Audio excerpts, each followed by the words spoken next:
হেই, আসসালামু আলাইকুম সবাই রে। আশা করি সবাই ভালো আছেন। আমি জয় আজকে আপনাদের মাঝে চলে আসলাম নতুন একটা কন্টেন্ট নিয়ে। কন্টেন্ট তো না, আমরা সবাই এখন ব্যস্ত মানুষ ভাই। ব্যস্ত কি লেগে জানেন?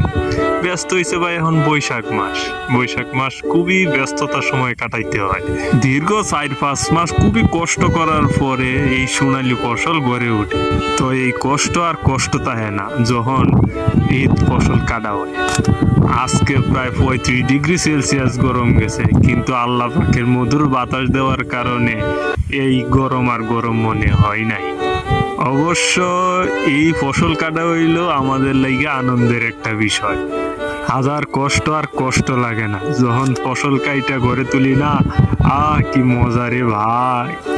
বিশ্বাস করেন ভাই, সারাদিন এত কষ্ট করার পরে সবাই মিলেমিশে যখন একসাথে খাবার খাওয়া হয়, এই আনন্দের স্বাদ শহরের লোকেরা কখনো বুঝবে না ভাই। এই স্বাদ শুধু গ্রামেই পাওয়া যাবে।